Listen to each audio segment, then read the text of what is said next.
আসসালামু আলাইকুম।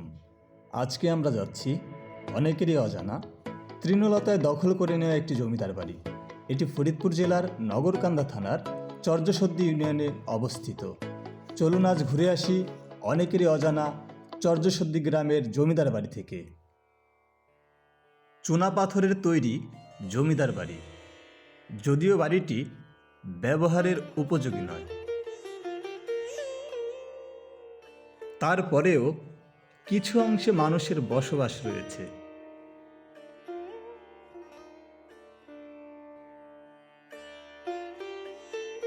বাড়ির প্রায় প্রতিটি দরজা জানলা নষ্ট হয়ে গেছে।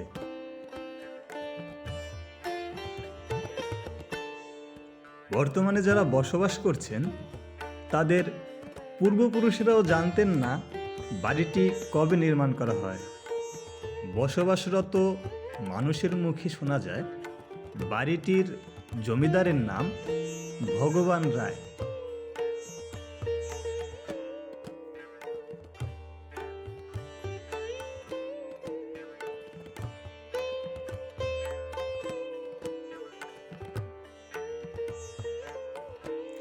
জমিদার ভগবান রায়ের বাড়ির পাশ দিয়ে এখনো বয়ে চলছে কুমার নদ। কুমার নদের পাশেই তৈরি করা হয়েছিল তৎকালীন সওদাগরদের জন্য বিশ্রামাগার। ধারণা করা হয় কুমার নদ দিয়ে বাণিজ্যের সময় সওদাগরেরা এখানে বিশ্রাম নিতেন। অনেকের ধারণা মতে এই বাড়িটি প্রায় 250 থেকে 300 বছরের পুরনো।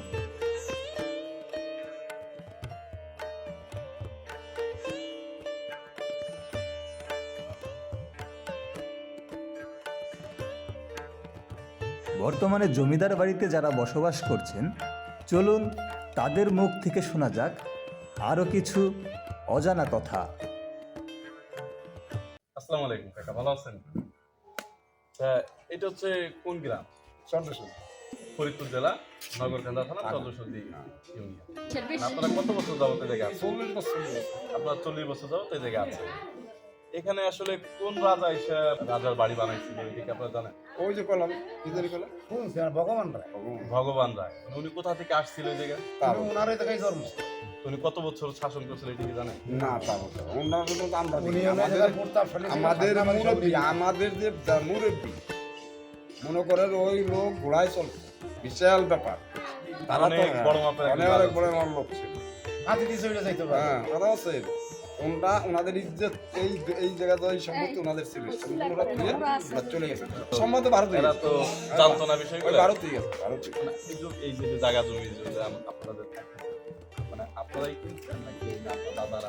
না, এই জায়গাটা হলো আমরা এই জায়গা জায়গা নিয়ে এই যে মালিক, আমাদের কথা বলছি, এই মালিক তো নাই। এই মালিক আমরা যে কোনো ভাবে তালাশ করিয়া তাদের কাছ থেকে আমরা করাই করে নিছি। কত বছর আগে এই জায়গা থেকে চলে গেছে? আনুমানিক একটা তাও 200 বছর আগে গেছে। আমাকে যে বাচ্চা তারা তারাই বলতে পারেন না। মোটামুটি 200 বছর আগে হলো তারা আনুমানিক ধারণা। ব্রিটিশরা আমলে গেছে। তোমার কয় ছেলে মেয়ে ছিল এদিকে জানেন? তা কম। ওনার একটা মেয়ে ছিল। একটাই মেয়ে ছিল। ওনার নাম ছিল ভগবান রায়। উনি এই জায়গায় এসে কি মোটামুটি শাসন করতো। এটা ওনার আন্ডারে ছিল। আগে তো যেরকম মনে করেন জমিদারের পট্টা ছিল, ওই সরকার কিন্তু এই জমিদারের পট্টা মালিক বানাইতো, সেই মালিক বানাই খাজনা বাদে তার মাধ্যমে গেছে।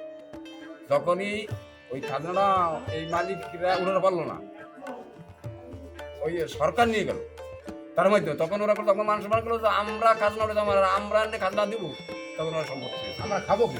আমাদের আগে আরো কয়জন ছিল জানেন? আমার আগে ছিল রাসু সাহা। সাহা ভগবান রায়ের পরে রাসু সাহা। হ্যাঁ, এরপরের থেকে মোটামুটি আপনারাই আছেন।